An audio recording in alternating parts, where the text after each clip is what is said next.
अस्सलाम वालेकुम जी, मैं हमारी अली, आप देख रहे हैं मेरा चैनल। जर्मनी पहुंचते ही बीवी गायब, मगर कहाँ चली गई, किसके साथ चली गई? ऐसा क्या हो गया कि पाकिस्तान से लाई हुई बीवी जर्मनी पहुंचते ही गायब हो गई? पाकिस्तानी शौहर को जर्मनी में इतना बड़ा झटका पड़ा कि उसकी बीवी पुर्तगाल फ़रार हो जाती है। शादी के 4 साल बाद जर्मनी बुलाया, लेकिन बीवी ने क्या किया?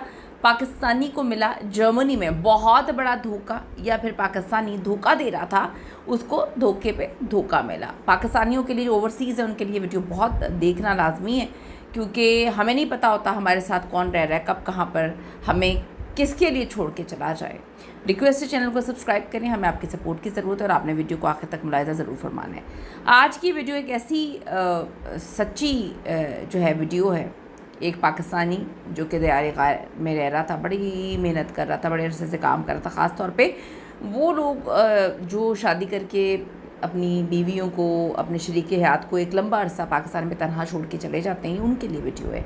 एक ऐसे पाकिस्तानी नौजवान ने जिसने पाकिस्तान से जाता है, वो डंकी लगा के यूरोप पहुंचता है, मेहनत करता है, शादी करता है, लेकिन फिर उसकी ज़िंदगी में एक ऐसा मोड़ आता है कि उसको यकीन ही नहीं आता कि इतने सालों की जो उसकी मेहनत होती है वो बिल्कुल जो है ज़मीन बोझ हो जाती है, तबाह बर्बाद हो जाती है, पैरों तले से ज़मीन निकल जाती है। शादी के 4 साल बाद जब वो उसकी बीवी पाकिस्तान से जर्मनी पहुंचती है, तो वहाँ पहुंचते ही वो अचानक गायब हो जाती है। शौहर बहुत ज़्यादा परेशान था कि आखिर उसकी बीवी कहाँ गई, क्या मामला हुआ, उसको ज़मीन खा गई, आसमान निकल गया। परेशानी में ना उससे काम हो रहा था, ना उससे चीज़ें मैनेज हो रही थी, लेकिन चंद बार बाद जब उसको सच मालूम होता है तो वो दंग रह जाते हैं।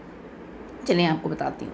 ये मामला शुरू होता है आज से चंद साल पहले, जब एक पाकिस्तानी नौजवान, उसकी उम्र सिर्फ 18 से 19 साल होती है, पाकिस्तान से कानूनी तरीके से नहीं, गैर कानूनी तरीके से डंकी लगाकर जो है वो यूनान यानी कि ग्रीस पहुँचता है। उससे पहले अपनी ज़िंदगी के 5-6 साल यूनान में गुजारे। आप समझ सकते हैं कि बग़ैर जो है गैर कानूनी तौर पे जाकर उसने कितनी मेहनत करनी पड़ी होगी, मेहनत मुशक्क़त की। लेकिन उसकी आदत कुछ ऐसी थी, जो कुछ कमाता वो लड़कियों के चक्कर में, दोस्तियों के चक्कर में, लड़कियों के साथ अयाशियाँ मतलब उसको करने की आदत थी, औरतों का उसको शौक़ था, उसमें उड़ा देता। 6 साल गुजरने के बाद अचानक उसको एहसास होता है कि भाई अपनी ज़िंदगी के साथ क्या कर रहा है, वो तो औरतबाजी में पड़ा हुआ है, वहाँ पर गैर कानूनी तौर पर भी रह रहा है।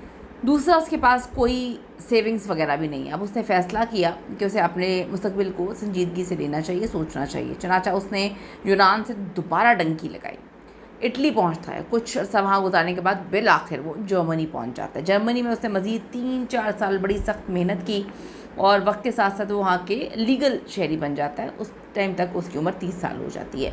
जर्मनी में उसने अपने कदम जमा लिए।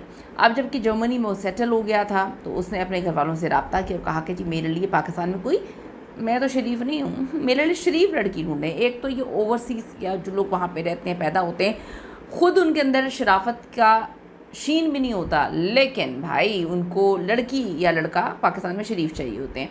खैर, लड़की शरीफ ढूंढें, मैं शादी करना चाहता हूँ। शादी के लिए ठीक 1 महीने बाद में उसको अपने साथ जो है 1 महीने बाद जर्मनी ले जाऊँगा। घर वालों ने लाहौर की एक लड़की का रिश्ता तय कर दिया।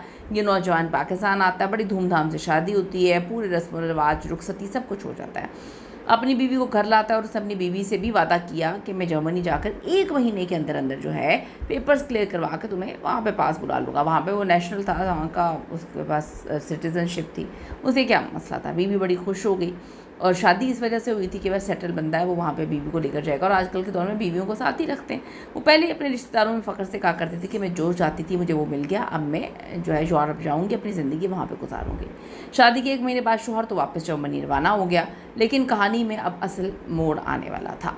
जर्मनी पहुँचने के बाद शौहर ने अपने रंग ढंग फिर से बदल लिया, यानी कि औरतबाजी का शौक़ था, फिर उसको औरत का चस्का लग गया। रंग रलियाँ, सिंगल लाइफ, बीवी तो कर ली थी, रख ली थी पाकिस्तान में, लेकिन मुंह मार रहा था वहाँ पर। ऐसा मुंह मारने में मसरूफ़ हुआ कि उसे अपनी बीवी का ख्याल नहीं रहा। उसे लगता था कि अगर बीवी जर्मनी आ गई तो उसकी अयाशी ख़त्म हो जाएगी, औरतबाजी ख़त्म हो जाएगी, तो अब तो आज़ादी ख़त्म हो जाएगी। उधर पाकिस्तान में वो मासूम लड़की अपनी सास, नंद, देवरों के साथ रह रही थी। 1 महीने का वादा, लेकिन 6 महीने गुजर गए, 1 साल, 2 साल, 3 साल, 4 साल गुजर गए, जो अक्सर लोगों के साथ किया जाता है। اپنی بیوی کو جو ہے رحم و کرم پہ چھوڑ کے آ جاتے ہیں اپنے رشتہ داروں کے. خیر ان 4 سالوں کے دوران شوہر جو بھی خرچہ بھیجتا وہ بیوی کو دینے کے بجائے سیدھا اپنی ماں کے اکاؤنٹ میں بھیجتا تھا. ساس کا رویہ یہ تھا کہ شوہر نے 50,000 یا 1 لاکھ بھیجا تو بہو کو صرف وہ 5,000 دیا کرتی تھی. 10,000 یہ کہتی تھی شوہر نے اتنے بھیجے ہیں, اس میں گزارا کر. وہ لڑکی اپنے ہی گھر میں ایک فقیرنی کی طرح زندگی گزار رہی تھی. بڑی بری زندگی گزارنے پر مجبور ہو گئی, جس پر ہر چھوٹی ضرورت کے لیے اس کو ساس کے آگے اپنے والدین کے آگے ہاتھ پھیلانا پڑنا تھا. 4 سال کے طویل اور تکلیف دہ انتظار کے بعد بالآخر اس لڑکی کا صبر ختم ہوا. اس نے اپنے شوہر کو صاف الفاظ میں کہتے ہیں کہ اگر آپ نے اب مجھے جرمنی نہ بلایا یہ رشتہ میں ختم کر دوں گی, خلا لے لوں گی. طلاق اور بدنامی کی ڈر سے فوراً اس نے جو ہے, اس کے لیے مشکل تھوڑی تھا, ویزا اپلائی کیا. لیکن یہاں بھی اس نے بڑی مکاری اور چلاکی دکھائی. اس نے اپنی بیوی کا مستقل ویزا, اسپاؤس ویزا لگوانے کے بجائے صرف 3 ماہ کا جو ہے وہ شینجن وزٹ ویزا اپلائی کر دیا. جرمنی اس کو بلایا. لڑکی جب جرمنی پہنچی تو اس نے دیکھا کہ 4 سال تک یہ جس شوہر نے اسے پاکستان میں جو ہے وہ رلایا ہے, وہ یہاں تو عیش کی زندگی گزار رہا ہے. وہ سمجھ گئی کہ یہ 3 مہینے کا وزٹ ویزا ایک صرف لالی پاپ ہے. جیسے ہی 3 مہینے ختم ہوں گے دوبارہ مجھے پاکستان بھیج دے گا اور میں اسی سسرال کے دوزخ میں مزید 4 سال پستی رہوں گی. اس نے سوچا اگر میں واپس گئی تو دوبارہ کبھی یورپ نہیں آ سکوں گی, اس لیے مجھے اپنے مستقبل کے لیے خود قدم اٹھانا ہے. لڑکی نے جرمنی میں خاموشی سے اپنے 2 مہینے گزارے. جیسے ہی تیسرا مہینہ شروع ہوتا ہے اور پاکستان واپسی کے دن قریب آنے لگتے ہیں, اس نے اپنا پلان تیار کیا. ایک دن جب شوہر جو ہے معمول کے مطابق اپنے کام پر گیا تو پیچھے سے اس نے اپنا سامان سمیٹا اور گھر سے نکل گئی. کیونکہ اس کے پاس شینجن وزٹ ویزا تھا, وہ قانونی طور پر یورپ کے کسی بھی ملک میں سفر کر سکتی تھی. وہ جرمنی سے سیدھی پرتگال گئی. وہاں اس نے پہلے سے موجود ایک پاکستانی نوجوان سے رابطہ کیا تھا. اسے جرمنی والے شوہر کے خلاف قانونی طور پر خلا جو ہے وہ دائر کر دی اور خلا ملنے کے بعد اسے دوسرے پاکستانی نوجوان سے شادی کر دی تاکہ وہ پرتگال میں قانونی طور پر رہ سکے اور اپنا مستقبل سنوار سکے. جب شوہر کام سے گھر واپس آیا, گھر خالی دیکھ کر اس کے ہوش اڑ گئے. اس کو اندازہ بھی نہیں تھا کہ اس کی جو پاکستان میں 4 سال لڑکی تنہا زندگی گزار سکتی ہے, اس کے ماں باپ کے ظلم سہ رہی تھی, وہ اتنا بڑا قدم اٹھا سکتی ہے. یہ تھی جی پاکستان کے اس جوڑے کی کہانی. اب یہاں پر 2 پہلو ہیں. ایک طرف وہ شوہر ہیں جس نے شادی کے بعد اپنی بیوی سے جھوٹے وعدے کیے, اس کو پھینک کر آ گیا. 4 سال تک اس نے بڑی مشکل زندگی گزاری. دوسری طرف وہ بیوی ہے جس نے اپنے مستقبل کو بچانے کے لیے اپنے شوہر کو بتائے بغیر جو ہے گھر چھوڑا, دوسرے ملک گئی, وہاں پہ شادی کر لی اور اس کو چھوڑ دیا. آپ اپنی قیمتی رائے ضرور بتائیے گا. آپ کی رائے کیا ہے؟ اس میں غلط کون ہے, کس نے صحیح کیا؟ کیا اس طرح کے جب معاملات ہوتے ہیں, اس طرح سے غلط ہوتا ہے تو کس کو اپنی زندگی سنوارنے کا رائٹ ہے؟ کیا اس لڑکی نے غلط کیا؟ ضرور بتائے گا, کیونکہ بہت سارے ایسے لوگ جہاں پر یہ رہ رہے ہیں اوورسیز, اس میں ایسے بڑے مسئلے ہیں. اپنی قیمتی رائے ضرور دیجیے گا. جانے سے پہلے ریکویسٹ ہے چینل کو سبسکرائب ضرور کرے گا, اس سے ہماری حوصلہ افزائی ہوتی ہے. See you in the next video. اللہ نے کے بعد.